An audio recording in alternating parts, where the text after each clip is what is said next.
Welcome to the Pretty Good Policy for Crypto podcast, where we have in-depth discussions on cryptocurrency policy and regulation. My name is Paul Brigner. I'm head of U.S. policy and strategic advocacy for the Electric Coin Company. In a few moments, I will be joined by Clev Mesidor, Executive Director of the Blockchain Foundation. We believe in fostering a respectful and inclusive environment for our discussions. And while we at Electric Coin Company hold strong opinions on the need for private and confidential financial transactions in crypto to promote economic freedom, our guests may have differing views. Through these thought-provoking and at times challenging conversations, we aim to deepen our understanding of complex policy and regulatory issues and work towards creating pretty good policy for the cryptocurrency world. This podcast is for educational purposes only and is not legal or financial advice. Our guests' remarks may not reflect the views of their organization or of Electric Coin Company. Thank you for tuning in and enjoy the podcast. It is my pleasure to welcome Clev Mesidor to the PGP for Crypto podcast.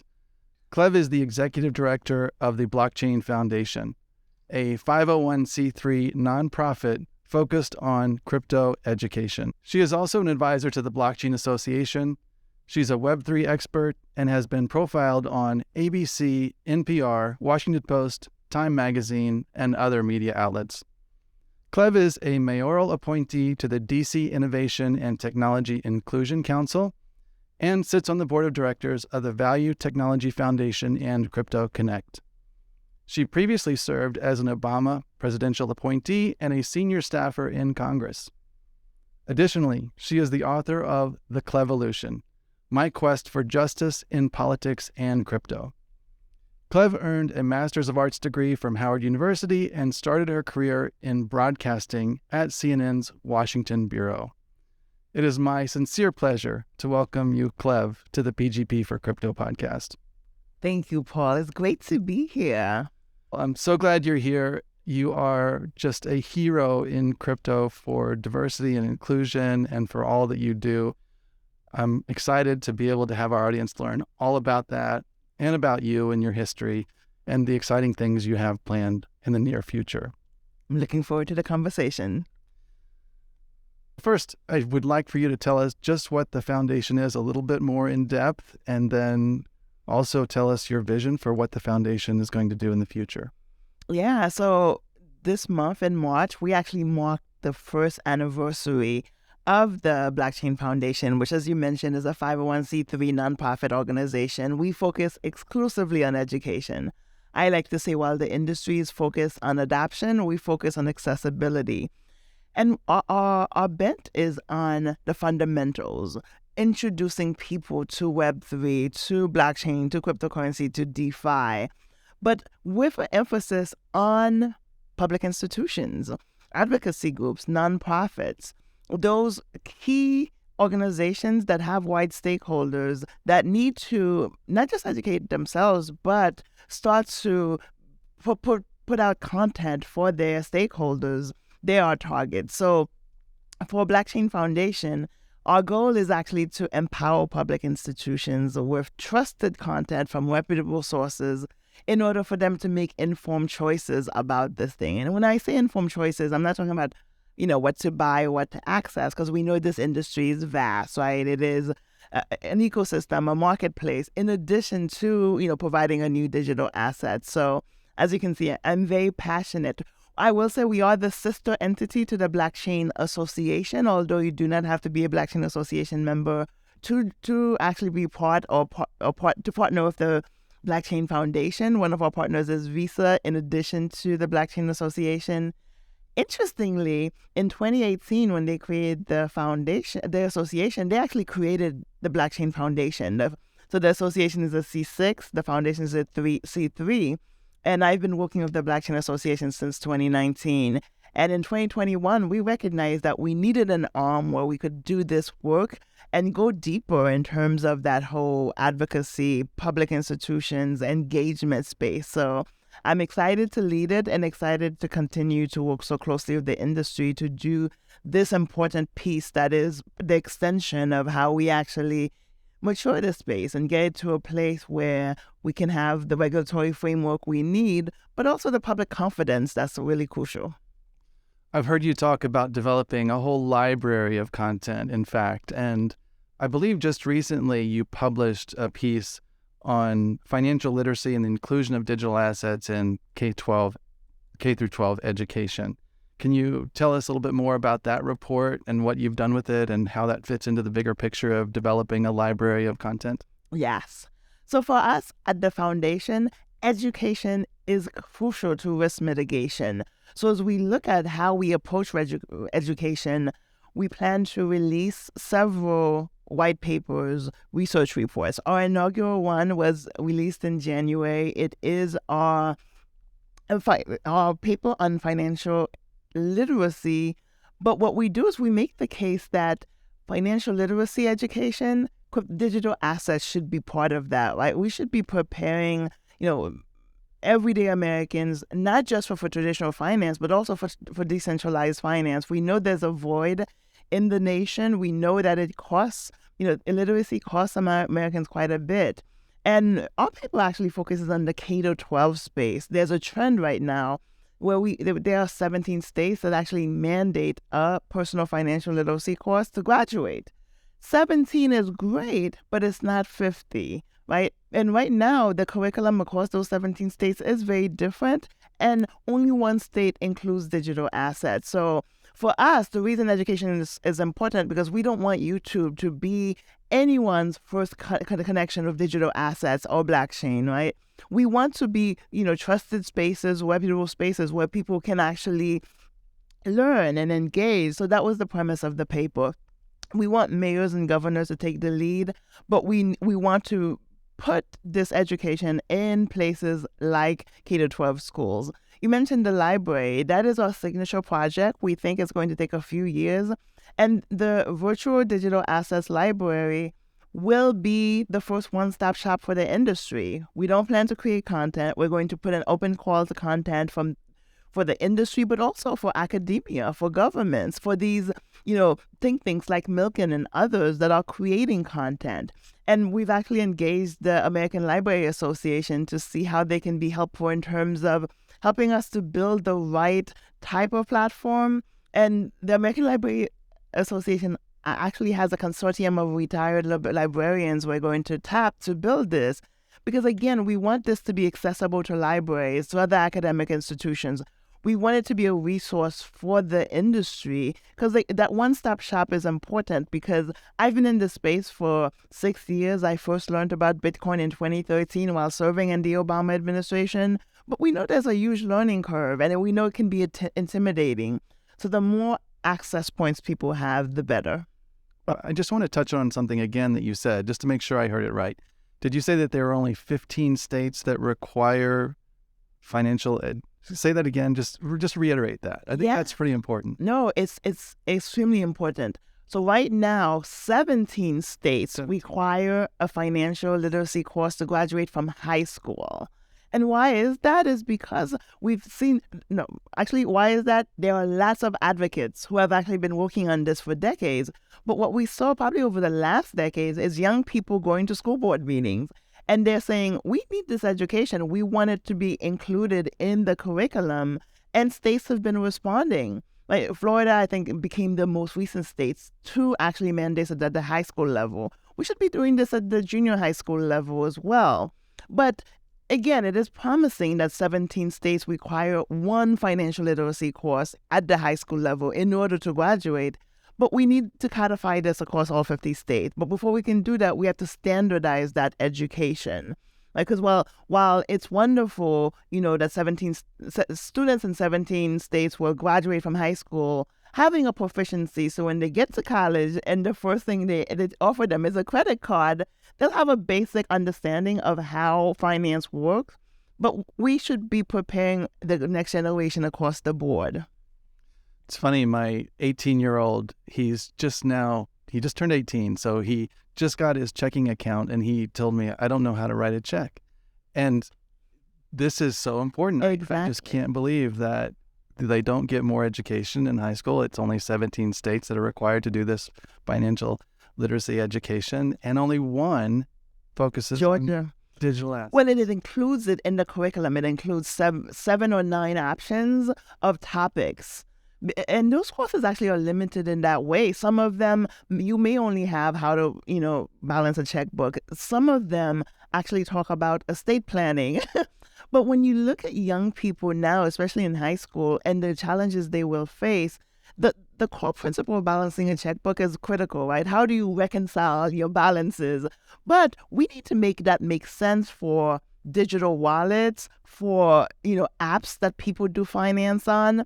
We shouldn't be putting young people in a situation where they get to college, there's a lot of financial instruments thrown at them. There's a lot of opportunities to actually, just get credit cards, buy. But do you know how to reconcile your balances? Do you know how to actually make informed choices that will actually benefit you in the long term?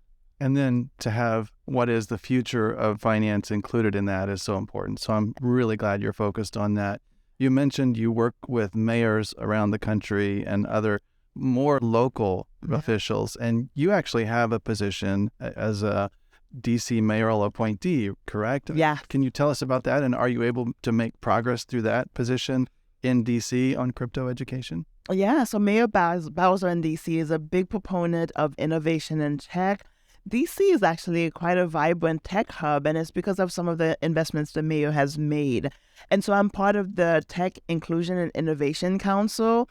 And that what that means is it's an appointment piece, and it's an appointment, and I think there's about 20 of us that are appointed, and we advise the deputy mayor on economic development on how to foster not just innovation, but technology and inclusion in DC, whether it be for job creation, whether it be to attract, businesses to DC. And that includes reports as well. So it's been wonderful. And the Deputy Mayor for Economic Development, John Falchicchio, has been a huge supporter of this. And I'll mention, even within the report of the 17 states, Mississippi is one of the states, which is great, but New York State is not among them. So that's why we're calling for mayors. And Mayor Bowser and her team are really interested in integrating this into DCPS and what makes sense. But we also need, Mayor of New York City. Mayor Adams has been a proponent. How do we make sure this is part of the education curriculum? And of course, all of these other states, right? So we know it takes a while to get states to take action, but cities can take the lead and start the conversation, right? And as we see some of these trends, it might be easier to standardize education across key states or across key regions. But I am excited to work with Mayor Bowser at the local level, because decentralization, which I love, is really not about just having, centralized what's Washington happening, what is happening in Washington and what is Washington doing. What states and what cities are doing are so much more critical to everyday people and to the future of commerce and the future of money, that we know that, the opportunity that is there for blockchain and cryptocurrency and Web3. Great. I love that strategy of working at the local, at the city and state level, and just trying to cover it all. That's a lot of work to do. So I know you're going to need a lot of help. Last month, I actually went to New York City and testified before the city council. They had their first hearing on cryptocurrency. And, they wanted to hear from, and this was the city council, they asked the mayor's team to come. The CTO came and testified. I was among a few industry leaders. I am a New Yorker. I did grow up in New York City, but it was great to weigh in on, one of the points I made is that oftentimes when we think about financial inclusion, we think about consumer protection, but consumer protection and financial inclusion are two different things, right? So as cities are thinking about this, we should absolutely be thinking about financial literacy, but we should understand that financial inclusion are strategies for entrepreneurship, right? To foster, small business growth, right? And while consumer protection is a different approach, and we want people not to conflate the two. Before we get into talking about some of the future activities you've got planned, I wanted to spend some time just talking about you and your Clevolution, because I had a chance to spend time reading your book, your memoir. I think it's so great that you did that. It's really inspiring that you took time to do that. And it's relatively recent. There's some content in there that it just was just not too long ago. So I think it gives some really good context on your life and why what you're doing is so important to you. And I learned that you grew up in Haiti, you moved to New York, you moved to DC, you moved back to New York, and you're back. So there's a lot in there, and everything was just so interesting. I think it talks about your strong interest in hip hop and politics and crypto, focusing on all these things. And you even shared your playlist that you love in there. It was so neat. So Yes, I had fun with it. well, please just tell me a little bit about that and how that abbreviated version, how that fits into why you're doing what you're doing today.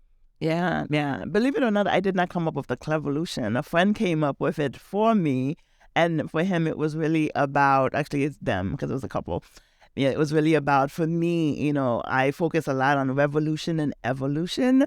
And also impact is critical to what I do. So it's the Clevolution, my quest for justice in politics and crypto. I really talk about the journey into Washington politics and why, for me, I wanted to make a difference, but I became disillusioned in Washington politics. And in 2013, as I mentioned, during the Obama administration, I learned about Bitcoin, went down the rabbit hole, and by 2017, I made crypto my full-time job. And so it's interesting because I didn't think I could change the world in Washington politics, and I knew I could do it in crypto, and I left Washington to do that, and crypto policy brought me back to Washington. Ironic, right? Be careful what you try to avoid. But that's what I love about decentralization. It is the opportunity to change the world, empower, individuals, grassroots organizations to actually have the tools to impact the change that they want. So for me, the Clevolution was about sharing my story, which is no different than so many people, right? I left Haiti when I was 8 years old, grew up in New York City, moved to DC in 99 to go to Howard for graduate school. And then I started interning at CNN's Washington Bureau and found a home there. And, that bureau really nurtured me in terms of my view of the world and communications as a public service, but also the Washington Bureau focused on politics all the time. So, there's people often ask you, what does Bitcoin mean to you? And for some people, it's financial freedom. And yes, for me, it was that too, because the only reason I was able to make that shift in 2017 and focus on crypto full time was because of Bitcoin, right? Because I had those resources to be able to make that shift. But it's also, an opportunity to make the change that I've always wanted to see in the world. And I think, crypto, there's such a diverse community, whether you're a libertarian, right, whether you're from a rural community. We all saw that, the system wasn't working for us. And whatever the system is, it means different things for different people. But it was really about how do we make not just money make more sense, but how to make systems, how do we place them in the hands of people? And decentralization, in the way I look at it, is we have now standardized and formalized so many of these really ad hoc tools, like in DAOs, decentralized autonomous organizations. For me, they are the same as cooperatives, and that is how I discuss them, because it is this whole empowerment piece of how do we say, as a small group, you can make an impact and you can actually go Treasury, build the governance, and actually affect the change that you want. So I get giddy about it, but the book was really about my journey from politics into crypto and how regardless of which one, I found the place where I can actually make that change. Well, thank you for writing the book. It's very special. I encourage all of our viewers and listeners to take a look at that and get some inspiration from your life, because you've done some amazing things. You talk about crypto as a tool for diversity and inclusion. And ironically, I think right now what we're experiencing is a lot of people suggesting that crypto is actually taking advantage of communities instead of helping them. And I wondered if you could shed some light on that and tell us how you view this situation. Yeah. And I call that's the worst profiling, right? Because it's based on this perception of people who have been locked out of traditional finance. To set the record straight, communities of color lead national adoption of cryptocurrency, right? So there's a sense that, oh my God, this industry, grew and, now it's taking advantage of these people who are vulnerable. No, we actually grew as part of the industry, right? This is a pretty when you think of, Satoshi Nakamoto and that white paper that went to the cryptography listserv, that listserv was diverse people across the globe. And the people who, after the first Bitcoin was minted across the world decided, oh, let's figure this thing out. It was across the world that people were doing meetups, each one teach one. And so when you look at the data, the only true data we have is that communities of color, young people, working class people are attracted to this because when you've been locked out of traditional finance, alternatives are what you look towards. And that is what Bitcoin, blockchain, Web3, DeFi, that is what it offers to people who have been locked out. So this notion that people are being taken advantage of is really ridiculous when you look at how traditional finance has taken advantage of people who have been locked out. And we think that that's okay. That for rural communities that are so isolated from any bank, right? Any financial services, having a borderless payment system or having, a digital version of cash is very critical to those people. And then for, me as a Black woman, for Black and Latino communities that have been locked out of traditional finance, I have a master's degree. I'm a Gen Xer, right? And I consider myself middle class, but banks still give me prime loans. They don't give me the best financial instruments that they have. And when you look at, our experiences with banks, Ryan Coogler, the director of Black Panther, last March went into a Bank of America to withdraw $10,000 and they called the police on him. And $10,000 is a drop in the bucket for a young person who has directed, so many movies. But so this narrative that, crypto is taking advantage of people of color, people who are locked out, fits the agenda of people who want to pretend that the traditional financial system is not broken and who want an excuse for not fixing it, right? We know that fintechs, right, were a recognition that traditional banking, is not accessible to most people and that most people were finding alternatives around traditional banking.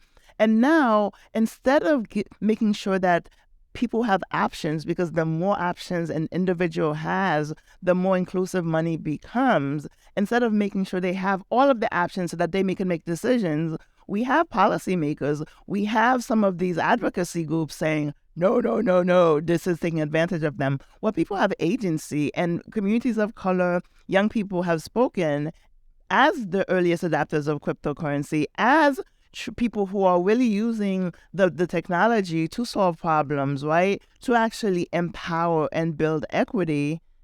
We say crypto is here for good, right? And we are choosing alternatives. And it is not consumer protection to pretend that you're going to say we're just uneducated, we just don't understand it, and it should be taken away from us. Why is it policy for one group to be able to say, for government to say, there's one group you can do whatever you want, even if you mess up, right? But this group, we have to protect them. They don't understand. Well, that hasn't worked. We know that financial policies has not led to greater financial inclusion, right? So I think it's laughable when people who haven't been able to solve the problems, their first thought is to take solutions off the table. And education is the key. Yeah. And that's what you're working on. So it all makes sense to me. And you've got such a powerful perspective. And I'm so glad you're working on these issues and taking them to policymakers. Talking about broken systems, we at Electric Coin Company feel that a big part of the system that is broken is how people are surveilled with their finances and that we don't have privacy in our transactions. So we work very hard to build in privacy into the Zcash cryptocurrency. Is that something that is on your radar, and do you have perspective to share about that as well? Yeah. First of all, I want to, thank you, Paul, for the work that you're doing in terms of, not just building the ecosystem, but fostering greater thought leadership, right? And critical thinking across the space. And, as I've shared with you, I'm a big fan of Electric Coin Company and the work that it's been doing, not just with privacy and Zcash, but also, I do want your audience to know that, Electric Coin Company was one of the first to actually create a viable pilot program to focus on education, targeting the Bronx, in New York. And that community project was working with, the Bronx Community College and educating, the community about digital assets and what those options were, and doing that education and then setting them up with wallets and talking about that, right? And it was proof that we can do that, right? We can educate people, make sure they experience this in a safe place, and actually now have the tools to access digital assets. And it was such a success. It continues to be, one of the examples that's pointed to. And I know Electric Coin Company is thinking about, the next iteration of that. But yeah, this whole notion about privacy, whenever I explain what Bitcoin is to people, I tell people it's a digital version of cash. And I go back to what is cash, right? Cash is the thing that you pay. If you pay for a banana with $1, the transaction is reconciled immediately. There is no data mining. There is no tracking. And that is the thing that people do love about cash. You pay, your credit card doesn't reconcile for days, sometimes weeks. And the same thing with the banking system. So the fact that people want to pay with cash, they want to know it's paid for. There's no balance, there's no interest, but also they want the privacy and freedom of not being mined, of not being followed, and not being surveilled. Right? I shouldn't have to be in a communications relationship with somebody just because I accidentally paid with a credit card for something that's $3, and for the rest of my life you will be spamming me, selling my information to everyone. But also, it's that level of autonomy people have, right? I can do what I need to do with cash, right? I don't have to worry about this footprint of all of my transactions. So when we make crypto less spooky, and when we point to the similarities just to cash, right, then we understand what we're talking about privacy, right? What we're talking about making sure that there is not a level of surveillance. This is not to mean that anybody wants to have their, oh my God, what are you doing? Why do you need that level of privacy? No, it's called agency. This is America. We should be able to just be able to make the purchase with the money we earned without somebody needing to monitor that. And obviously, we're not talking about, capital gains tax, transactions over a certain level. But when you look at everyday Americans, financial freedom is not $1 million. It's not, oh my God, I need to retire with this amount. It is, so quality of life, I need to be able to earn an income, make transactions, and not have those things work against me. So, I commend Electric Coin Company to make sure to this whole image of that privacy is very central, and it's very central not to technology, not to crypto people, but to everyday people, and that we can actually build products and services that ensures that people maintain that as they're using these products. Cleve, thank you so much for recognizing our Crypto in Context program. I hope that has been inspiration for you, and we're going to continue to do that and hopefully partner with you on that as well going forward. For us, it's about economic freedom, and that's why we developed the cryptocurrency Zcash. And as we say, privacy is normal. And you said it too. There's nothing that is abnormal about privacy. Everybody needs privacy, and it should be part of our digital financial ecosystem going forward. We'll continue to work on that. Congrats on the work that you continue to do. I was happy to attend your event just yesterday on the Hill and the Capitol Visitors Center. You held an event on women in blockchain. It was part of the Women's History Month, I believe, and it was specifically Equal Pay Day. And your focus was to increase assets increase access to capital for female founders. You brought together some leading voices of women in crypto and different organizations of women in crypto. I thought it was a fantastic event. I thought maybe you could tell us a little bit about that, what the takeaways were, and then we'll get into some of the other things you have planned. Yeah. Well, everyone knows this Women's History Month, and most people have heard of Equal Pay Day, right? That is, when do these groups of women reach parity, right? And so for this event to commemorate Women's History Month, to mark Equal Pay Day, we wanted to focus also on equal access to capital for women, right? So right now, Equal Pay Day focuses on the workforce. How do we get to a salary, right, where women can be comparable? But we know that women were the greatest casualties of COVID, and they are leading this great resignation where they want to bring their body of knowledge to entrepreneurship, and they want that freedom that being an innovator or a founder gives them to work virtually and to be able to make other choices in terms of their personal life.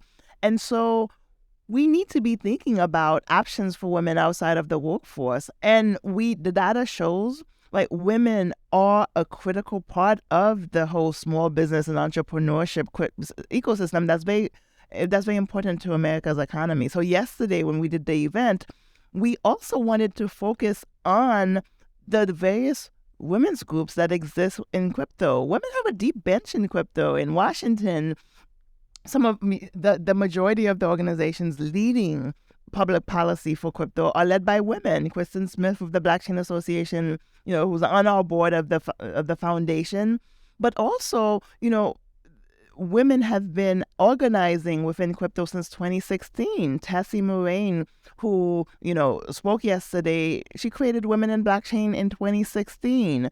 So we had represented were about 8 of these many groups that represents different, factions across the female ecosystem.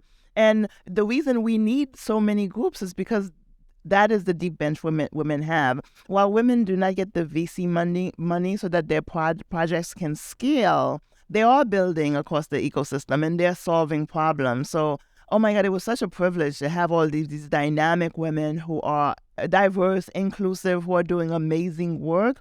And, we had a staffer, Allison Behuniak, I'm butchering her last name, from House Financial Services, who's one of the female leaders in Congress, speak about, the new digital assets subcommittee that McHenry has created and some of their vision.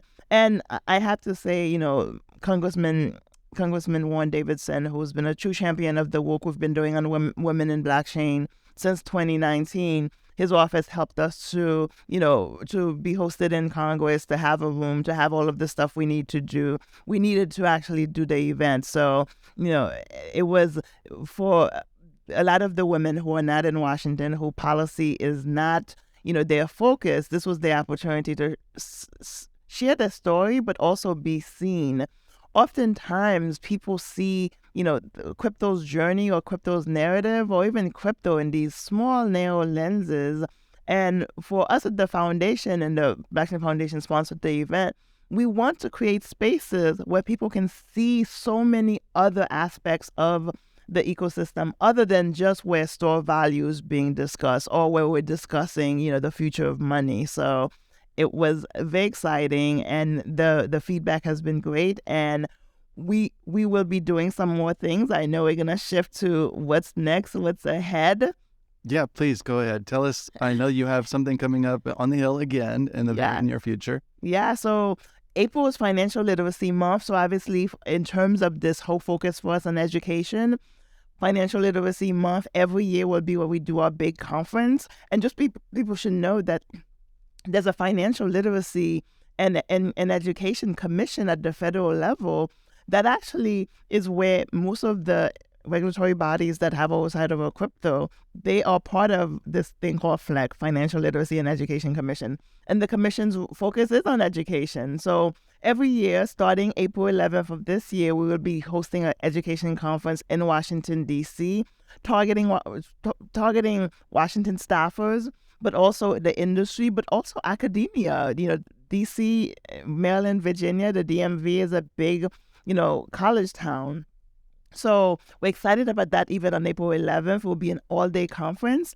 And then the Consensus Conference in Austin that's happening at the end of April, we will be there. We're actually going to be hosting a reception, again, to focus on Web3 education and that focus and this part of the industry. We know we're going through a tumultuous time for the industry. And, this is the future frontier. We're at the starting line. And we're working out a lot of the issues, no different than any other industry. But I will say that when people compare this space to others, even when you look at the tech bubble and what led to it, I think there's a difference here. Yeah, we are going through some growing pains. But when in the 1990s, when we were debating the future of the internet or even internet policy, we weren't having deep conversations about inclusion or accessibility, right? Or privacy in this way, right? In this individual freedom. So the difference is, as we're fixing what's broken and when we're looking at, what are some of the better approaches or business models to follow, we're having the tough conversation so that when the space actually matures and we get to a place where this ecosystem is mainstream, we would have started with these tough conversations. So we're excited about April Consensus and having a deeper conversation with the industry about education. And then, even looking ahead, I'm heading to Money 2020 in Europe. I'm going to be a speaker in Amsterdam. They're having a DeFi section where they're bringing different speakers. So I'm going to be talking about DAOs, decentralized or autonomous organizations, and their utility to entrepreneurs and communities of color. So I've been to Amsterdam before, but that was 2007. Oh my goodness. So I'm excited to be back. But I was a speaker at Money 2020 last year. So I'm excited to be back this year, this time at the Europe show. And then we have in the industry this weird thing, maybe it's not so weird, called Crypto Financial Literacy Month in November. So we will be doing an event for specifically Crypto Financial Literacy Month in November. It was a term coined by CoinDesk, and I think Uniswap and others participated in convening that first one. So we're looking that far ahead to the fall as well. So I can't wait to attend your event coming up in April, and then look forward to November and everything else that you're doing. You're very busy. I wish there were a way to clone you so that we could have more Clev and more of your energy working in this industry. It is so impactful. I wanted to talk a little bit about like the women in blockchain that you mentioned, because it was such an impressive event yesterday with so many different organizations of women working in crypto and leading in this industry. How is this related to the organization that you created, the National Policy Network of Women of Color in Blockchain? And is that something that you're still working on? Yes, yeah. So like I said, the event was powerful because when I first got into the space, and especially around 2016, 2017, going deeper into space, I did see women, and I met Tessie and Lindsay Nguyen from, Women of Color in Blockchain.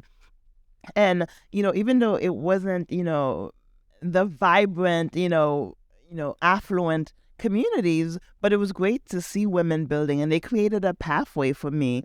And so I always make sure as I'm doing events and building, I'm integrating those voices.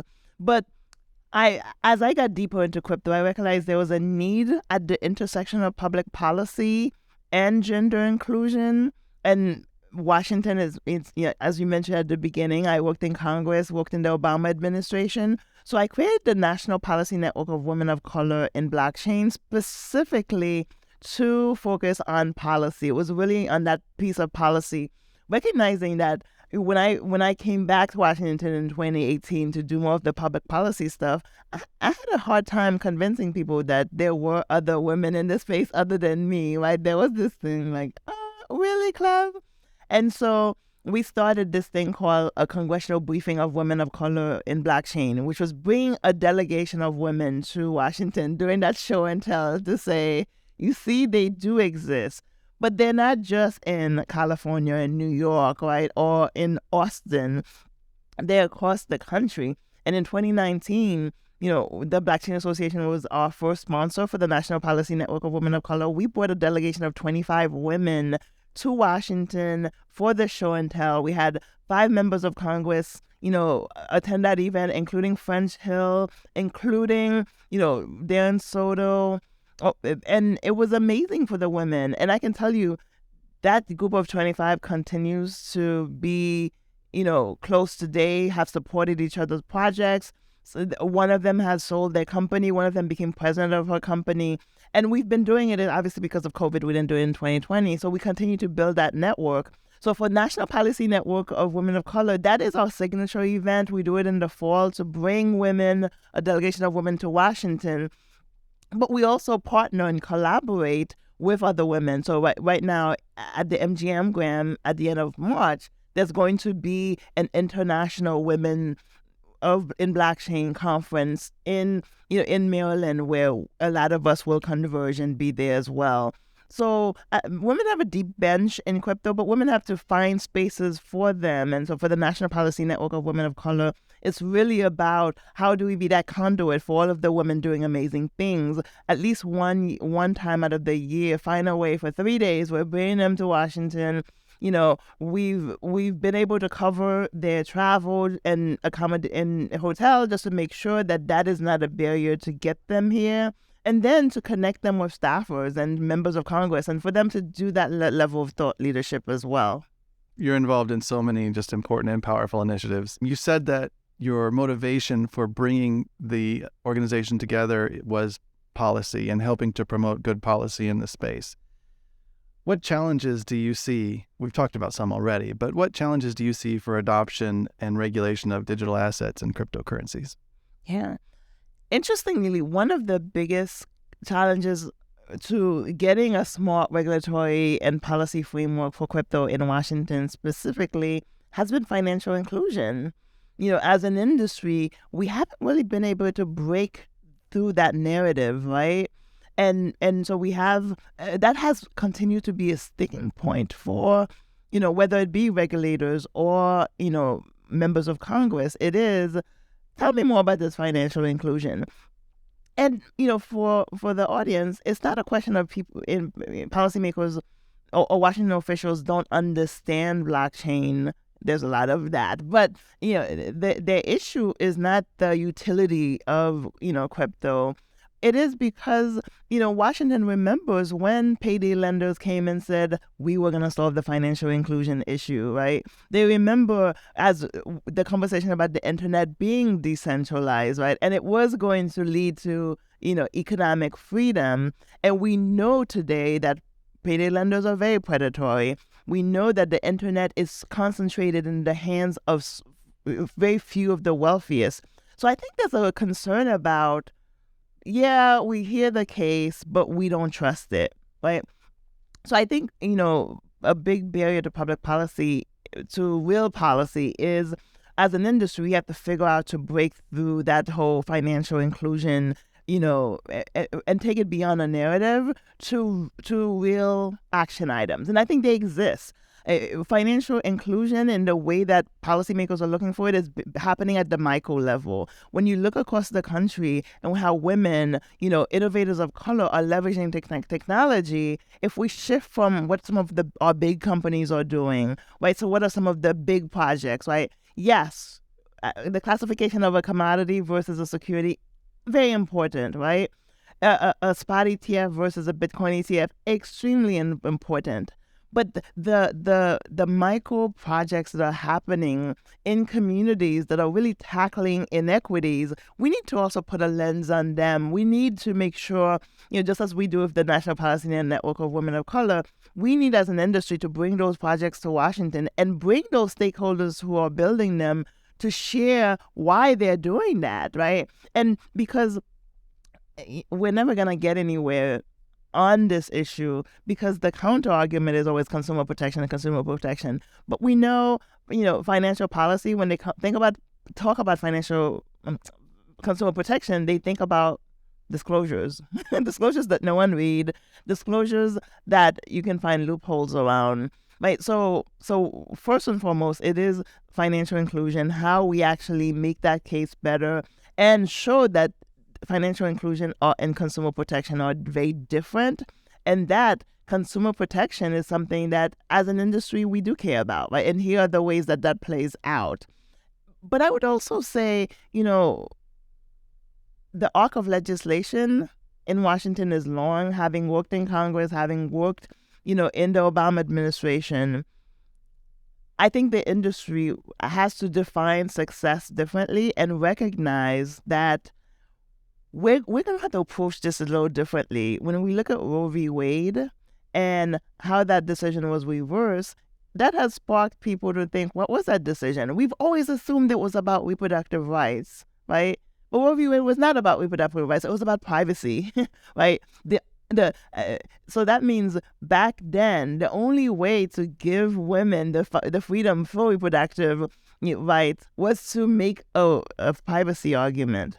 So policy is very different, and sometimes as an industry we can't be too cool for school or too smart for our own good, right? We have to look at how Washington works. What are some of the contexts for having these conversations in this regulatory framework, and what boxes do they have to fit into? Again, I think the conversations about the security versus the commodity is important. We're not going to solve that immediately. The conversations about the ETF, important, right? But if we can inject the conversations around workforce training, access to capital for entrepreneurs, right? Creating an environment for innovation to actually grow here. For Washington, I can tell you, having worked in Washington, when Washington thinks about innovation and growing America's economy, they think about small businesses, entrepreneurs, right? And we are too out there in terms of the larger industry. So I know that, those are big barriers, but I think these are the things that we have to think about. I want to give credit to the Blockchain Association, not because I love Kristen and we work together, but, the Blockchain Association represents about 100 companies, and 100 companies are very different, trying to figure out how to, talk about policy and put together frameworks that really is reflective of the industry. It's a hard task, and they managed to do that. Coin Center has the longest footprint in Washington, and as a think tank, they've actually been able to do a good job of building credibility and also doing the piece about education, right? Piece about, let's discuss this thing, right? But also to put it within the context of everyday life. So the reason for the Blockchain Foundation and even National Policy Network, I do things around Equal Pay Day or Women's History Month or Financial Literacy Month. We have to normalize the crypto narrative, especially when it comes to policy, right?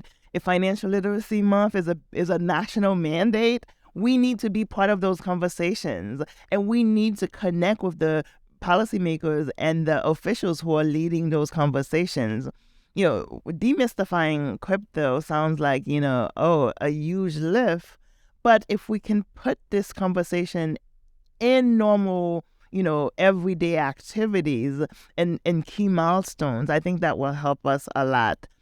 But I'm not worried. I actually think the future of crypto is sound. And despite the challenges, because the arc of legislation is long, Washington changes too quickly to actually get the quick outcomes that we want. Every 2 years, the House has a potential to change leadership.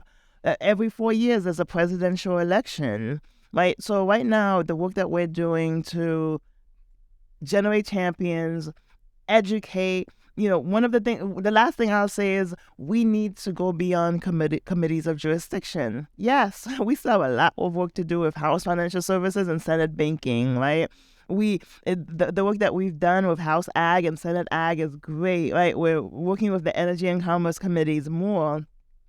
But there are some healthcare committees we need to be talking about, because when you look at enterprise blockchains, I love crypto native companies, but enterprise blockchains have created a pathway to actually talk to healthcare companies, right? And when you look at environmental committees in Washington, right? Environmentalists have a narrative, and I totally get their narrative, but we need to present a different, argument to those people based on the future of, this country. Young people, when they think about environmental issues, they know what's killing the environment. They know it is the things we failed to solve over the last few decades. It's emissions, right? It's climate accords that we don't hold accountable to, right? So the last thing I would say is we need to expand beyond communities of jurisdiction, build allies, but also do that tough education, because we're never really gonna know the true concerns unless we start talking to people who are like, oh, I have no idea what this thing is, but okay, let's talk. That's really a great insight to say we need to move beyond these committees of jurisdiction, because as I see it, and it sounds like you do too, blockchain and cryptocurrencies will be pervasive throughout the fabric of our society. So it affects everything. Yes. And every different committee should be looking at it and seeing how they can take advantage of this technology and improve life for all of us. Talking about one particular policy initiative or proposal that came out recently, I wanted to get your perspectives on it. It's the Senator Warren and Marshall bill focused on anti-money laundering and digital assets, but I think a lot of the motivation behind that is consumer protection. And it is very damaging, in my view, to the cryptocurrency industry, because it takes every different part of the industry, whether it be someone who has a unhosted wallet or someone who is a miner trying to help just contribute to a blockchain ecosystem, turns them almost all into money services businesses and regulates them in a very heavy way that is really not workable. Yeah. But then it even goes beyond that and says that privacy coins cannot be handled by any financial intermediary. Yeah. So this is a big issue for us, I think, for the industry, and I'd love to hear your thoughts about it. Yeah, it's misguided. Right? It's based on these. We know that we are regulating financial services based on 1930s policies that never included the concept of financial inclusion or entrepreneurship in the way that we define it today. So this bill, I agree, it's not just misguided, it's dangerous, right? So this whole concept, as a person of color who I'm constantly being told, oh my God, we need to protect you, consumer protection, I challenge that, and I think most people are challenging that. So when you look at these policymakers who come from a specific experience themselves, right, who claim to be champions of financial inclusion, who want to protect the most vulnerable, but who are hardly ever surrounded by the most vulnerable, who, when they have opportunities to hear from, those who have been looked out, say, oh, dismiss, here's the solutions you want. So this whole notion about consumer protection, I'm part of the Aspen Institute has a financial protection division that they've created to talk about financial freedom and new financial assets. So they've actually brought different groups. I'm part of their task force to look at this whole notion of consumer protection and financial inclusion. What has it led to? The impact, and I'm not speaking for the Aspen Institute, but as the task force meets and we talk about the impact of policies that claim to be focused on consumer protection, they haven't actually led to those outcomes. And even when you talk about, this bill and some of the assumptions about who are miners and stakers, right, or even who are the software and hardware developers, right, these policymakers just assume that Black and brown people are not part of that ecosystem, right? We will be punished as well, because what we've done, we've told people who have been locked out, go, get educated, join these ecosystems, build, thrive. And we're doing that as part of these vibrant ecosystems, but you're creating blanket policies that will essentially just push us out, right?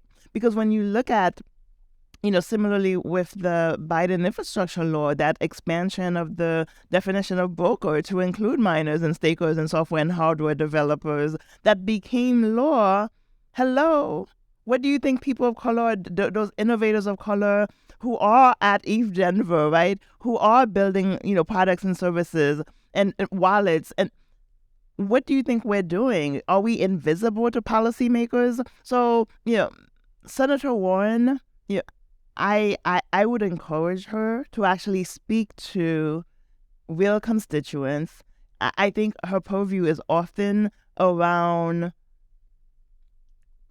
they just want to engage wealthy corporations, multinational companies, and say, what are you doing? How are you held accountable? Well, their constituents want to hold them accountable. We want to hold Congress and regulators accountable for pretending we don't exist, for not making space for our voices, for advancing these types of policies and not considering the impact of inclusion or even economic growth, job creation for small operators, micro enterprises. The PPP loan was another example of the short-sightedness. They came and said, oh, PPP loan, independent contractors, e-commerce businesses, minority businesses, this was for you, but they never changed the system. They didn't create a new paradigm. So of course, banks had to go to their usual suspects, because that's the only way they can comply. And yes, the SBA, kudos to them for giving licenses to fintechs to actually be able to administer these loans. But the minute fintechs started actually giving loans to e-commerce businesses and non-traditional businesses, they were just like, well, where's the compliance? We have to stop this. So Washington creates policies and doesn't even think through, how do you actually really foster consumer protection?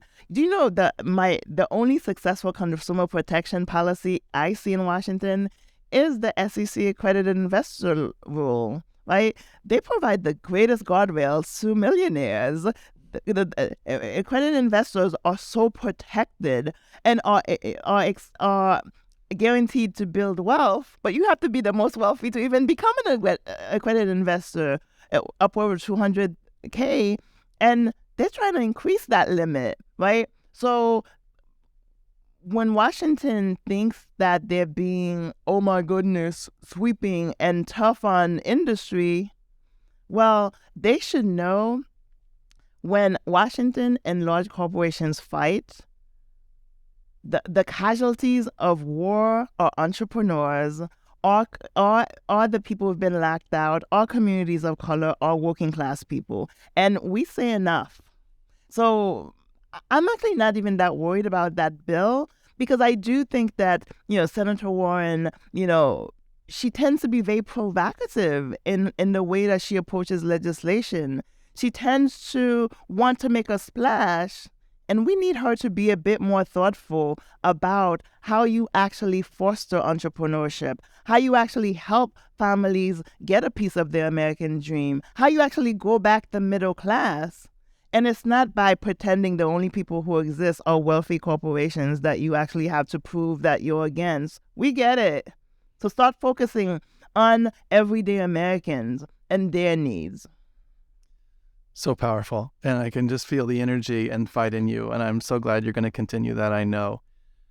As we wrap up here, I think it's important to reach out to tell the viewers how they can connect with what you're doing, your organization, how you think those who might hear this can plug in and get involved. Is there any particular way you can do that? I know you have a website, theclevolution.com, right? Yes. So please be in touch. I pride myself on being accessible. And so, yes, for the book, the website is theclevolution.com. For the foundation, it is theblockfound.com. I am on Twitter, so @CMezzi. There are a lot of fake accounts for me on all social media. It's very frustrating. I only have one social media account. It's @CMESI.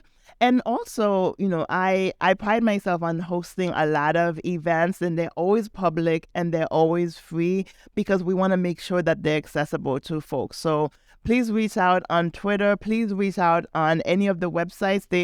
They both have a way to email me directly.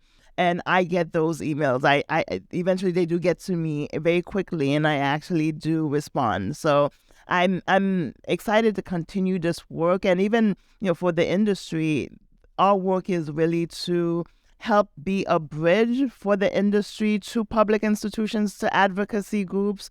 So we're excited to partner, and as we've collaborated with Electric Coin Company, but even for our conference that's coming up in April, Paradigm is going to be one of our sponsors, the Blockchain Association. We're in the conversations with Cello about joining as well. And, we've asked Ledger to do a workshop on, self-custody. What exactly is that? So we're excited to continue to partner with the industry, but also public institutions and everyday people. Cleva, I want to sincerely thank you for your work. It is so important. I've learned so much by reading your book and having this opportunity to talk to you today. Truly an inspiration, and I hope you inspire many more to follow in your footsteps and continue to help grow the crypto and blockchain ecosystem. Well, thank you for making space for this conversation on this podcast. I appreciate that. Thank you for joining.